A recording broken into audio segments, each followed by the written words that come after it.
샬롬 우주 읽어주는 제입니다. 오늘은 9월 12일 월요일 노중입니다. 우리가 들어서 아는 것은 우리 조상들이 우리에게 이야기해 준 것이다. 우리가 이것을 너희 자손에게 비밀로 하지 않았다. 시편 78편 3절 4절. 너희가 이것을 거저받았으니 너희도 거저주어라. 마태복음 10장 8절. 거저 주는 하루 되세요. 샬롬 하올람. 오늘은 다음 세대의 신앙을 전수하는 방법에 대해서 말씀을 바탕으로 함께 묵상 나누려고 합니다. 요즘 교회 학교마다 위기라는 이야기가 정말 많이 들리고 있어요. 큰 교회, 작은 교회 할 것 없이 교회 학교의 아이들이 점점 줄어가고 있습니다. 특히 코로나19 이후에 건강상의 이유로 출석하지 않는, 그러니까 교회 대면 예배에 참석하지 않는 아이들이 많아지고 있는 것 같고요. 다른 모든 부서가 다 어렵겠지만 제가 경험한 몇몇 교회들을 살펴보면 청소년부가 정말 힘든 상황 가운데 있어요. 인생에 있어서 첫 번째 격동의 시기를 거치고 있는 그 청소년들에게 교회가 뭔가 대안을 제시해주고 이끌어주고 하는 일들을 너무 못하고 있는 거 아닌가 하는 생각이 듭니다. 그래서 청소년부를 마치고 나면 그때까지는 부모님의 영향력 아래 있으니까 꾸역꾸역 어떻게 교회에 나오다가 딱 청년부가 되면서 교회에 나오지 않는 경우들이 정말 많아지고 있는 거죠. 이런 상황에서 우리는 다음 세대에게 어떻게 신앙을 전수해 줄 수 있을까 고민해 보지 않을 수가 없습니다. 제가 청소년부 사역할 때 선생님들로부터 받았던 요청 중에 하나인데요. 한 번은 애들이 요즘에 헌금을 너무 안 해요. 헌금과 관련된 설교를 좀 해주세요. 이런 요청을 받았어요. 지금 같으면 선생님들이 그렇게 말씀을 하시는데 그럴까요? 한번 해볼까요? 이렇게 하겠지만 그때는 지금보다 좀 더 젊은 시기가 있어서인지 그런 설교를 하지 못하겠다고 이야기를 했습니다. 이유가 뭐냐면 헌금은 교육한다고 되는 거 아니다. 헌금해라. 그럼 다음 주에 아이가 헌금을 가지고 올 수 있겠죠. 근데 그게 헌금하는 바른 교육이 아니라는 거예요. 그때나 지금이나 이 생각에는 큰 변화가 없습니다. 헌금은 부모 세대, 그러니까 선생님들이나 신앙의 선배들이 진심을 다해서 하나님을 사랑하는 마음을 가지고 또 이 헌금이 교회를 통해 아름답게 쓰여지기를 바라는 그 마음을 가지고 정성껏 하는 모습 그 자체가 교육이지, 아이들에게 헌금해라, 용돈 주면 용돈의 11조 딱 나눠서 헌금하는 습관을 들여야 된다, 이거 아무리 해도요 그 아이가 성인이 됐을 때 헌금 생활을 잘하는 신앙인으로 자라느냐 아니냐를 담보할 수가 없습니다. 그래서 어떻게 보면 상당히 원론적일 수밖에 없는 이 이야기에 우리가 집중할 필요가 있을 것 같아요. 오늘 가르침의 본문에서 예수님은 제자들에게 거저받았으니 거저주라고, 그러니까 선교사로 파송하는 제자들에게 가는 곳 어디에서든지 너희가 거저받은 것, 하나님으로 받았던 모든 것들을 거저 나누어 주라고 이야기를 하고 있어요. 여기에는 어떤 계산도 포함되어 있지 않습니다. 하나님께로부터 받은 은혜를 그냥 다른 사람들에게 베풀어 주는 거예요. 앓는 사람 고쳐주고, 죽은 사람 살리고, 나병 환자 깨끗하게 하고, 귀신 쫓아내고, 초기에 예수님을 따랐던 많은 사람들이 이 경험을 했을 거예요. 그러니까 예수님은 이제 너희가 경험한 그것을 그대로 다른 사람들에게 해주어라 라고 제자들에게 이야기를 하고 계세요. 이게 신앙을 전수하는 방법이 아닐까 싶습니다.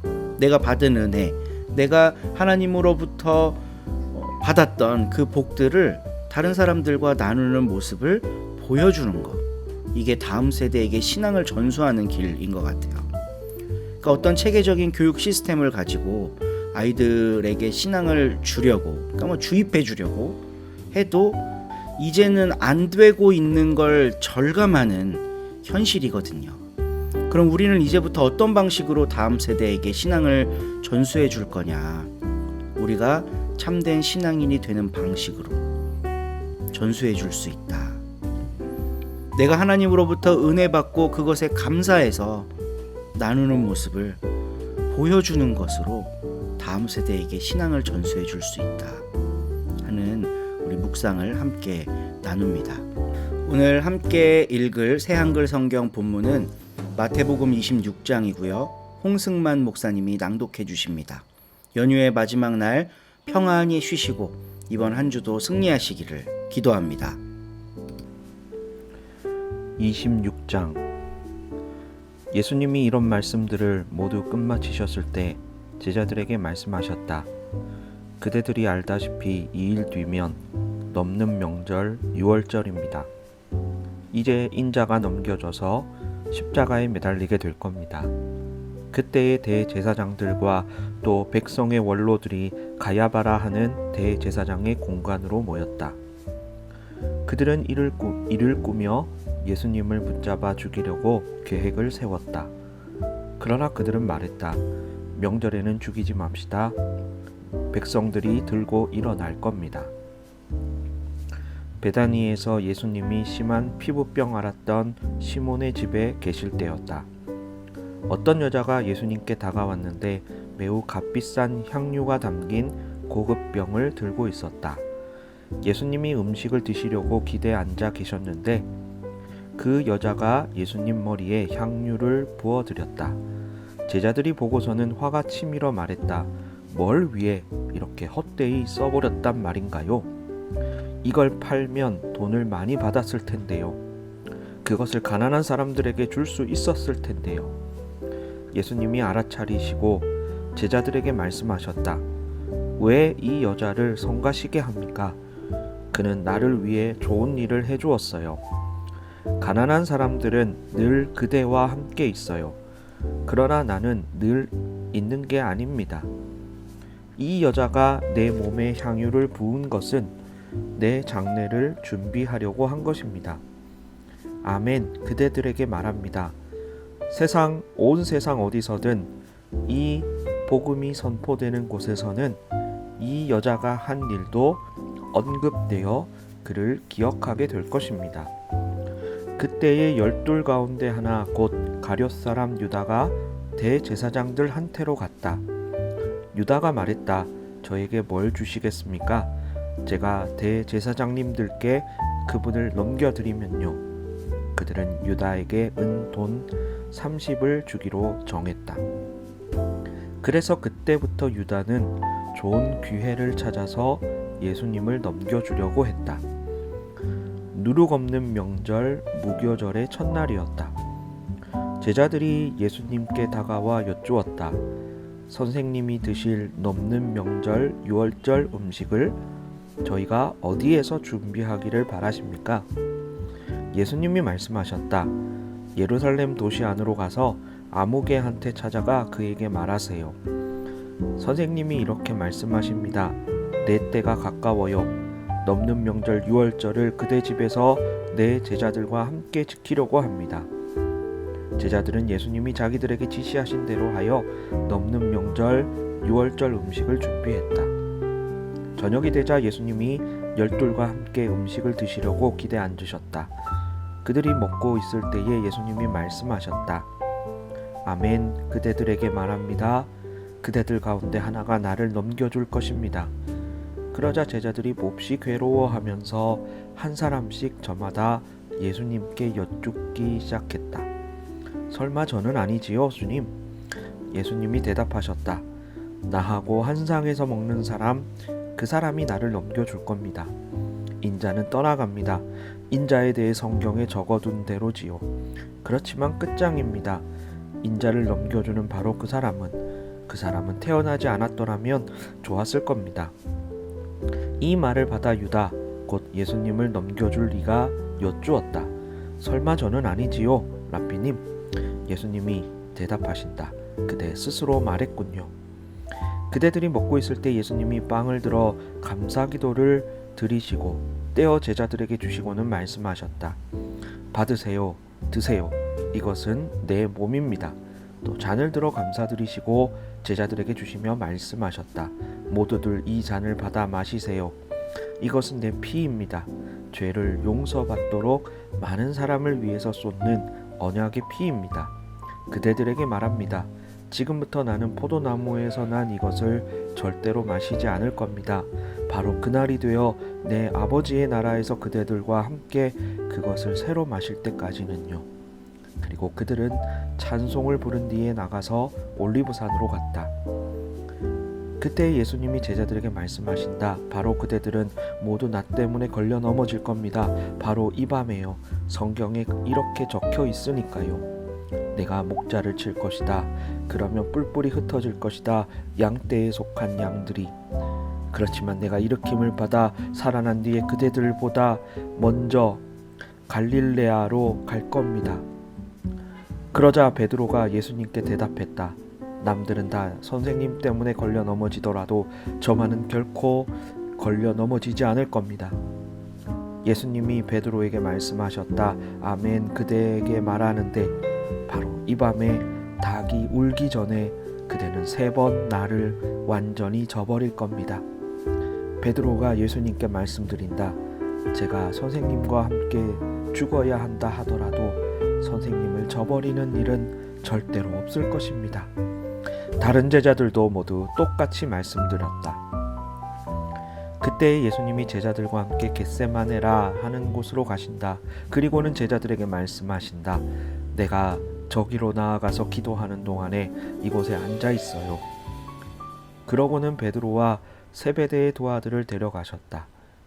예수님은 괴로워하고 몹시 힘들어하기 시작하셨다. 그때에 그들에게 말씀하신다. 내 영혼이 온통 괴로움에 휩싸여 죽을 판입니다. 여기에 머물러 있어요. 나와 함께 깨어 있어요. 조금 앞으로 나아가서 엎드려 기도하셨다. 나의 아버지, 하실 수만 있으면 나한테서 이 잔이 지나가게 해 주십시오. 그러나 내가 바라는 대로가 아니라 아버지가 바라시는 대로 하십시오. 예수님이 제자들한테로 와서 모시니 그들이 자고 있다. 그래서 베드로에게 말씀하신다. 이처럼 1시간도 그대들은 나와 함께 깨어 있을 수 없었나요? 깨어 있으세요. 기도하세요. 그래서 유혹에 빠져들지 않도록 하세요. 영은 간절히 바라지만 육신이 따라주지 않는군요. 예수님이 다시 2번째로 나아가서 기도하셨다. 나의 아버지, 내가 마시지 않고는 이 잔이 지나갈 수 없다면 아버지의 뜻이 이루어지기를 빕니다. 다시 와서 보시니 그들이 자고 있었다. 그들의 두 눈이 너무 무거워 감겼기 때문이었다. 제자들을 그대로 두시고 다시 3번째로 나아가서 똑같은 말로 다시 기도하셨다. 그때에 제자들한테 오셔서 그들에게 말씀하신다. 이제는 자도록 해요. 푹 쉬어요. 자, 때가 가까이 와 있어요. 인자가 죄인들 손에 넘겨집니다. 일어나요. 가죠. 자, 나를 넘겨주는 사람이 가까이 와 있습니다.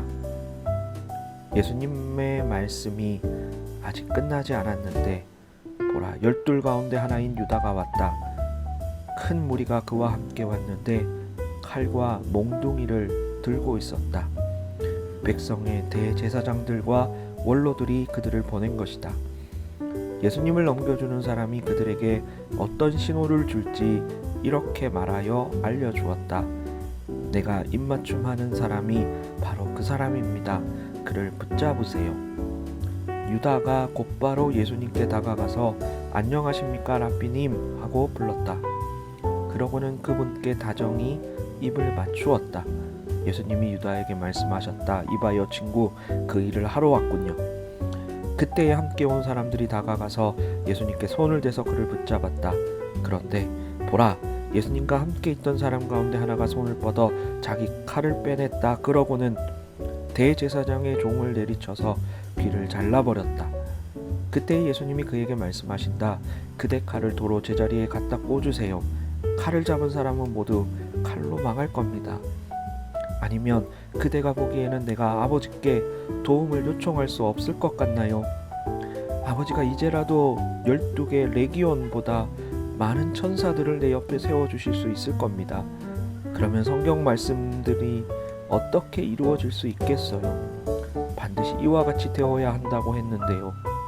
바로 그 시간에 예수님이 무리들에게 말씀하셨다. 강도를 덮치듯이 칼과 몽둥이를 들고 나를 잡아가려 나온 것이요. 내가 날마다 성전에 앉아서 가르치고 있었어. 그렇지만 당신들은 나를 붙잡지 않았어. 그런데 이 모든 일이 일어난 것은 성경에서 예언자들이 말한 것이 이루어지게 하기 위해서였어. 그때의 제자들은 모두 예수님을 내버려 두고 달아났다. 예수님을 붙잡은 사람들이 예수님을 대제사장 가야바한테로 끌고 갔다. 거기에는 율법학자들과 원로들이 모여 있었다. 한편 베드로는 멀찍이 떨어져서 예수님을 따라가고 있었다. 대제사장의 집 앞마당까지 이르러 안에 들어가서 대제사장의 아랫사람들과 함께 앉아 있었다. 일이 어떻게 끝나는지 보려는 것이었다. 대제사장들과 유대아 최고회의 공회 전체가 예수님께 불리한 거짓 증언을 찾아내 예수님을 죽이려고 했다. 많은 사람들이 나서서 거짓 증언을 했지만 그들은 찾아낸 것이 없었다. 그런데 드디어 2명이 나섰다. 그들은 이렇게 증언했다. 이 사람이 말하기를 하나님의 성전을 완전히 허물고 3일 만에 지을 수 있다 라고 했어요. 그러자 대제사장이 일어나서 예수님께 물었다. 이 사람들이 당신에게 불리하게 증언하고 있는데 대답할 말이 아예 없는 것이요? 예수님은 아무 말씀도 하지 않으셨다. 그래서 대제사장이 예수님께 말했다. 살아계신 하나님 앞에서 굳게 다짐하고 말해보시오. 바로 당신이 그리스도 곧 하나님의 아들이란 말이요. 대제사장에게 예수님이 말씀하신다. 당신이 스스로 말했소. 그러나 당신들에게 말합니다. 이제부터 당신들은 인자가 모든 것을 하실 수 있는 분의 오른쪽에 앉아 있는 것과 하늘의 구름을 타고 오는 것을 보게 될 것이요. 그때 대제사장이 자기 겉옷을 잡아 찢으며 말했다. 이 사람이 하나님을 모독했소. 아직도 증인들이 더 필요합니까? 보시오. 하나님 모독하는 말을 지금 여러분이 들었소. 여러분 생각은 어떻소? 그러자 그들이 대답했다. 그는 죽어 마땅합니다. 그때 그들은 예수님 얼굴에 침을 뱉고 주먹으로 때렸다. 어떤 사람들은 뺨을 후려쳤다. 그러면서 말했다. 예언자처럼 알아맞혀서 우리에게 말해봐. 그리스도야, 너를 갈긴 사람이 누구냐? 베드로가 앞마당 바깥쪽에 앉아 있는데 여자 종 하나가 그에게 다가와서 말했다. 당신도 역시 갈릴레아 사람 예수와 함께 있었어요. 베드로는 모든 사람 앞에서 아니라고 하면서 말했다. 무슨 말을 하는지 알지 못하겠네요. 그리고 베드로가 대문 입구 쪽으로 나갔을 때 다른 여자 종이 그를 보았다. 그 여자 종이 거기에 있는 사람들에게 말한다. 이 사람은 나사렛 예수와 함께 있었어요. 그러자 베드로가 굳게 다짐하며 다시금 아니라고 잡아댔다. 나는 그 사람을 알지 못해요. 조금 뒤에 거기 서 있던 사람들이 다가와서 베드로에게 말했다. 당신도 역시 그들과 한통속인 것이 확실해요. 당신의 말투가 훤히 드러내줍니다. 그때에 베드로가 저주하고 맹세하기 시작했다. 나는 그 사람을 알지 못합니다. 그러자 곧 닭이 울었다. 그때 예수님께 들었던 말씀이 베드로에게 떠올랐다. 닭이 울기 전에 그대는 3번 나를 완전히 저버릴 겁니다. 그래서 베드로는 밖으로 나가 몹시 괴로워하며 울었다. 아멘.